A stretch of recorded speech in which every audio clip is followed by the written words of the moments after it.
El trabajo ha sido una constante en la historia de la humanidad. En principio, se trataba de una actividad necesaria para la supervivencia. La caza, la recolección y la agricultura fueron los primeros medios por los cuales el ser humano aseguraba su sustento. Sin embargo, conforme la civilización avanzó, el trabajo dejó de ser un simple medio de subsistencia y se convirtió en una institución controlada por estructuras de poder. Hoy en día, vivimos en un sistema donde el trabajo no es solo una actividad para sobrevivir, sino un mecanismo de control y explotación. Nos han adoctrinado para creer que trabajar es un deber moral, que define nuestra identidad y que la ausencia de trabajo es un símbolo de fracaso. Pero, ¿qué tan cierto es esto? ¿Realmente trabajamos porque queremos o porque estamos siendo manipulados para hacerlo? A lo largo de este video, exploraremos las distintas formas en las que la sociedad nos ha condicionado para aceptar la explotación laboral como algo normal. Desde la educación hasta los medios de comunicación, la cultura y la economía global. Analizaremos las tácticas utilizadas para convencernos de que trabajar sin descanso es un ideal y cómo estas estrategias benefician a unos pocos a costa del sacrificio de las mayorías.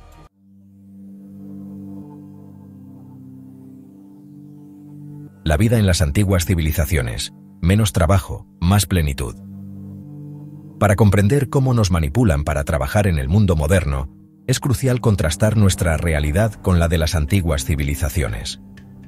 En muchas sociedades prehistóricas y preindustriales, el trabajo no ocupaba el lugar central que tiene hoy.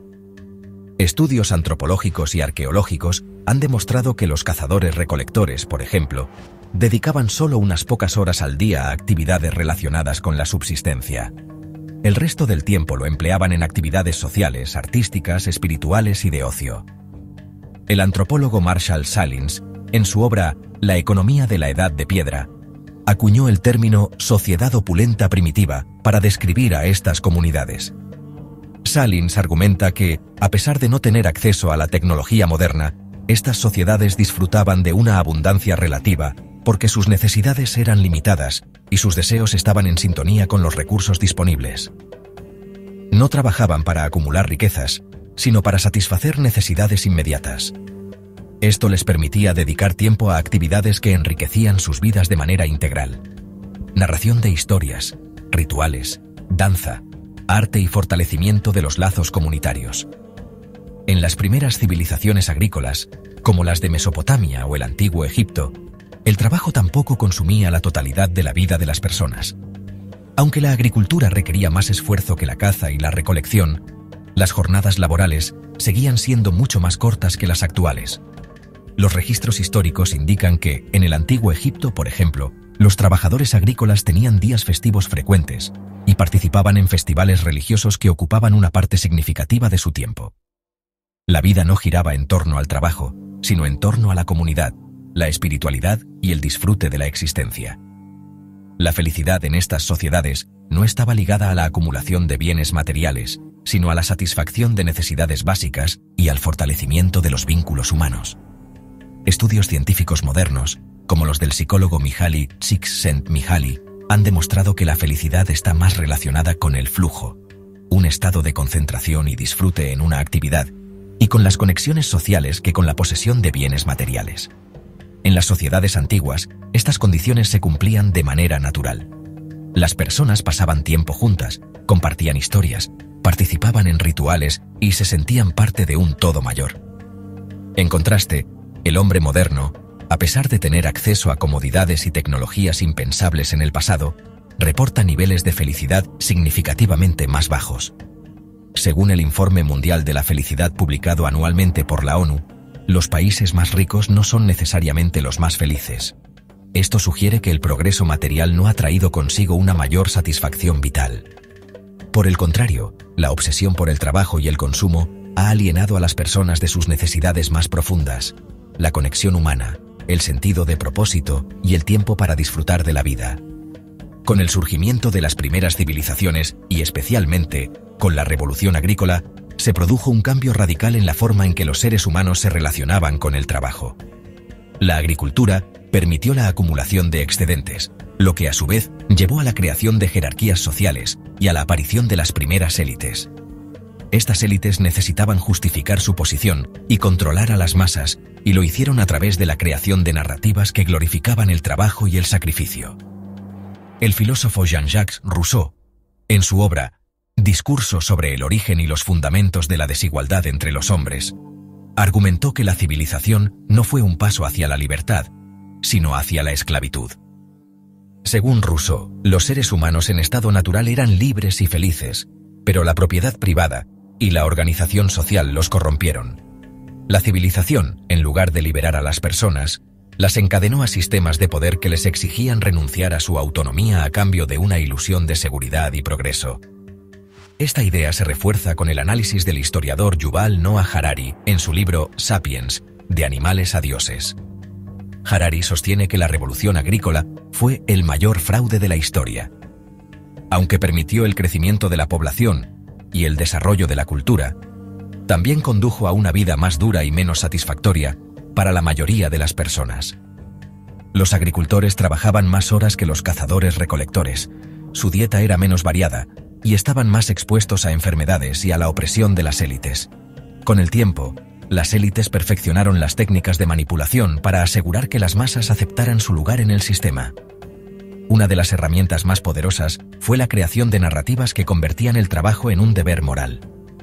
En la antigua Grecia, por ejemplo, los filósofos como Aristóteles justificaban la esclavitud argumentando que algunos estaban destinados a trabajar para que otros pudieran dedicarse a la filosofía y al gobierno. Esta idea de que el trabajo era una carga necesaria para el funcionamiento de la sociedad se perpetuó a lo largo de los siglos. En la Edad Media, la Iglesia Católica reforzó esta narrativa al vincular el trabajo con la expiación del pecado original. El lema Ora et Labora, reza y trabaja, resumía la idea de que el trabajo era un camino hacia la salvación. Esta mentalidad sentó las bases para la ética protestante que Max Weber analizó en su obra, La ética protestante y el espíritu del capitalismo. Los protestantes, especialmente los calvinistas, veían el trabajo duro y el éxito económico como signos de elección divina. Esta ideología no solo justificaba la explotación laboral, sino que también convertía el trabajo en una obligación moral ineludible. En la era moderna, la manipulación ha adoptado formas más sutiles, pero igualmente efectivas. Se nos dice que somos libres, que podemos elegir nuestro destino, pero en realidad estamos atrapados en un sistema que nos exige trabajar cada vez más para mantener un estilo de vida que no nos satisface. La publicidad y los medios de comunicación nos bombardean con mensajes que nos hacen creer que necesitamos más cosas para ser felices, lo que a su vez nos obliga a trabajar más para pagarlas. El filósofo Herbert Marcuse, en su obra El hombre unidimensional, argumentó que la sociedad industrial avanzada crea falsas necesidades que mantienen a las personas esclavizadas. Estas necesidades, como el consumo de bienes materiales o la búsqueda de estatus, distraen a las personas de su verdadera naturaleza y las mantienen atadas al sistema. Marcuse sostenía que la verdadera libertad solo podría alcanzarse mediante la liberación de estas falsas necesidades y la creación de una sociedad basada en la satisfacción de las necesidades auténticas. La historia nos muestra que no siempre vivimos para trabajar.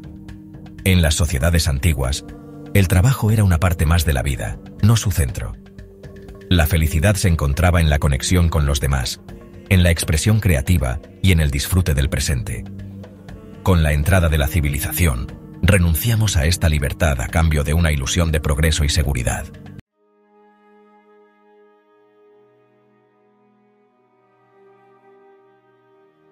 Desde la infancia, la mayoría de nosotros es sometido a un sistema educativo diseñado no para fomentar la creatividad o el pensamiento crítico, sino para moldearnos en trabajadores obedientes. Las escuelas modernas no son más que fábricas de conformidad donde los niños aprenden a seguir instrucciones, respetar la autoridad y aceptar sin cuestionar su rol en la sociedad.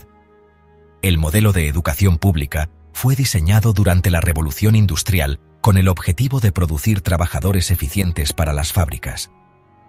En lugar de enseñarnos a ser autónomos o emprendedores, nos inculcan que el éxito en la vida depende de nuestra capacidad de adaptarnos a la jerarquía laboral. Nos castigan por desafiar el sistema y nos premian por obedecer. El horario escolar imita la jornada laboral, los recreos son cortos y las materias impartidas rara vez incluyen habilidades prácticas que nos ayuden a ser verdaderamente independientes. a través de la repetición y la memorización mecánica, nos condicionan a aceptar una estructura de poder en la que unos pocos toman decisiones mientras la mayoría simplemente obedece.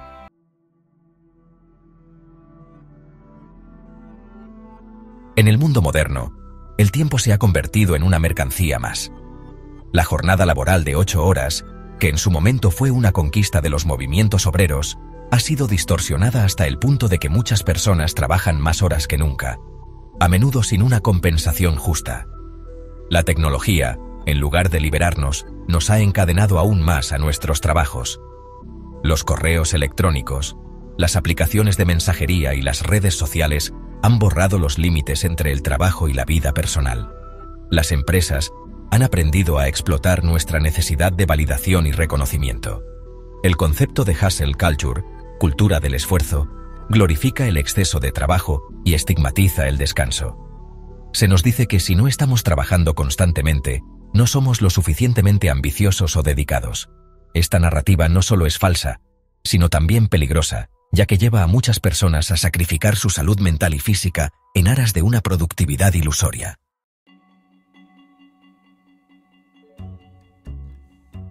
Uno de los mitos más poderosos que sostiene el sistema laboral es la idea de que el esfuerzo individual es el único determinante del éxito. Desde niños, nos enseñan que, si trabajamos lo suficientemente duro, podremos alcanzar nuestras metas y mejorar nuestras condiciones de vida. Esta narrativa ignora por completo las desigualdades estructurales que determinan el acceso a oportunidades y recursos. El concepto de meritocracia se utiliza para justificar la acumulación de riqueza en pocas manos, haciendo creer a la población que los millonarios llegaron a su posición solo por mérito propio. En realidad, la gran mayoría han heredado fortunas, han tenido acceso a redes de contactos privilegiadas o han aprovechado ventajas sistémicas que no están disponibles para la mayoría de las personas. La idea de que cualquier persona puede salir adelante con suficiente esfuerzo sirve como una distracción para evitar que la gente cuestione el sistema. Nos hacen sentir culpables por nuestra situación económica en lugar de reconocer que el juego está diseñado para que solo unos pocos ganen.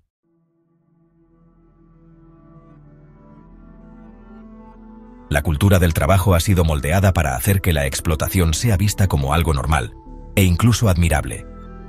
Se glorifica el sacrificio personal en favor de la empresa, se premia a quienes trabajan largas horas sin descanso y se ridiculiza a quienes buscan un equilibrio entre la vida laboral y personal.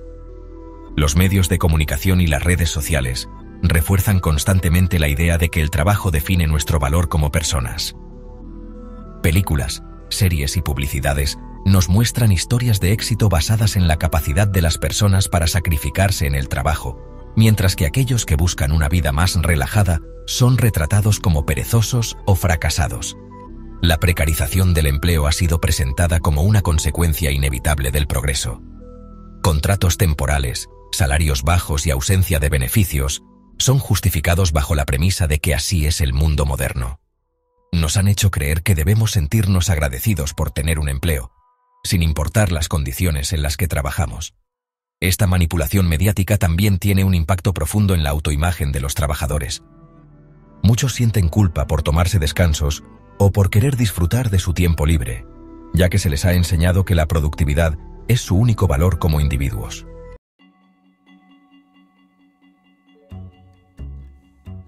En las últimas décadas, hemos visto un aumento significativo en la precarización del trabajo. Los contratos temporales, los trabajos a tiempo parcial y la economía gig han reemplazado en gran medida los empleos estables y bien remunerados. Esta tendencia no es accidental, sino el resultado de políticas deliberadas diseñadas para maximizar las ganancias de las empresas a expensas de los trabajadores. La pérdida de derechos laborales es una consecuencia directa de esta precarización. Los sindicatos, que en su momento fueron una fuerza poderosa en la defensa de los derechos de los trabajadores, han sido debilitados sistemáticamente. Las leyes laborales se han relajado y los trabajadores tienen menos protecciones que nunca. Esto no solo ha llevado a una disminución en la calidad de vida de muchas personas, sino que también ha creado un clima de inseguridad y miedo que hace que los trabajadores sean más propensos a aceptar condiciones laborales abusivas.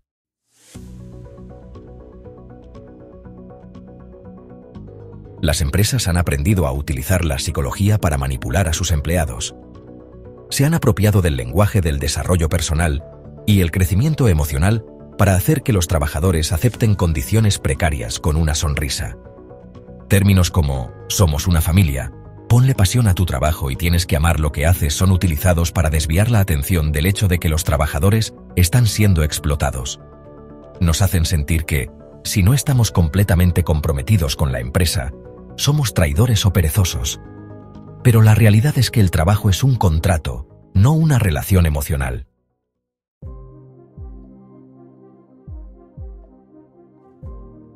Otro mecanismo de control que nos obliga a trabajar sin descanso es el consumismo. Nos han condicionado a medir nuestro éxito y felicidad en función de lo que poseemos. Para poder acceder a estos bienes materiales, nos vemos forzados a trabajar cada vez más, cayendo en un ciclo interminable de producción y consumo. Las empresas gastan miles de millones de dólares en publicidad para convencernos de que necesitamos cosas que en realidad no son esenciales. Se nos enseña que la felicidad se encuentra en el último modelo de teléfono, en la ropa de marca o en el automóvil más caro. Mientras más trabajamos para alcanzar estos estándares artificiales, menos tiempo tenemos para cuestionar el sistema que nos mantiene atrapados. El endeudamiento también juega un papel clave en esta manipulación. La mayoría de las personas se ven obligadas a pedir préstamos para poder acceder a una vivienda, educación o incluso atención médica.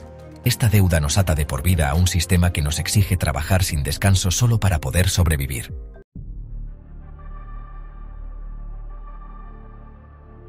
Uno de los argumentos más optimistas respecto al futuro del trabajo es que la inteligencia artificial y la automatización reemplazarán la mayoría de las tareas humanas, permitiéndonos disfrutar de más tiempo libre. Sin embargo, bajo el sistema económico actual, esta promesa es inalcanzable. Si bien la tecnología ha avanzado lo suficiente como para reducir la necesidad de mano de obra humana en muchas industrias, la acumulación de riqueza sigue estando en manos de una minoría. En lugar de redistribuir los beneficios de la automatización entre la población, las élites económicas han optado por maximizar sus ganancias, eliminando empleos sin ofrecer alternativas viables para la subsistencia de los trabajadores desplazados. El verdadero problema no es la automatización en sí, sino el modelo de producción capitalista que busca mantener el poder en pocas manos. Para que la inteligencia artificial y la automatización realmente liberen a las personas del trabajo forzado, se necesitaría un cambio radical en la distribución de la riqueza y en la forma en que concebimos el valor del trabajo en la sociedad.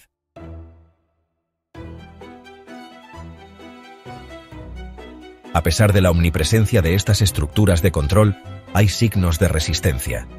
Movimientos como el quiet quitting, renuncia silenciosa, donde los trabajadores deciden no ir más allá de lo que se les exige, y la creciente popularidad de la idea de la renta básica universal, sugieren que cada vez más personas están cuestionando el statu quo. Sin embargo, la resistencia no es suficiente. Necesitamos alternativas concretas que nos permitan vivir vidas más plenas y significativas. Esto podría incluir la reducción de la jornada laboral, la promoción de formas de trabajo más cooperativas y la redefinición de lo que consideramos éxito y felicidad.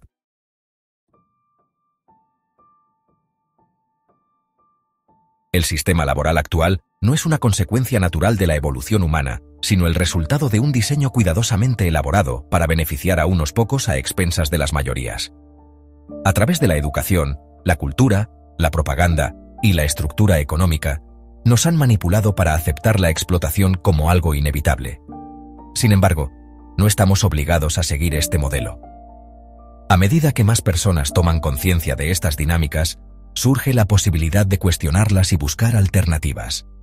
El primer paso es reconocer que el trabajo, tal como lo conocemos, no es una ley universal, sino una construcción social que puede y debe ser transformada. No tenemos que aceptar este sistema como algo inevitable.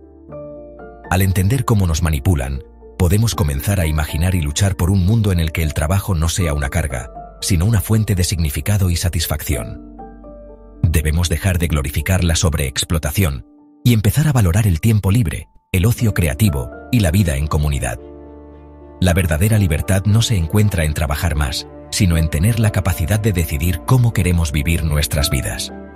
Hoy más que nunca, Necesitamos cuestionar las narrativas que nos han sido impuestas y buscar formas de vida que nos permitan recuperar nuestra humanidad. Esto no significa rechazar el trabajo por completo, sino redefinir su lugar en nuestras vidas. Debemos aspirar a un mundo en el que el trabajo sea una herramienta para la realización personal, no una cadena que nos ate a un sistema que no nos sirve. Solo entonces podremos recuperar la felicidad que perdimos cuando renunciamos a nuestra libertad en nombre de la civilización.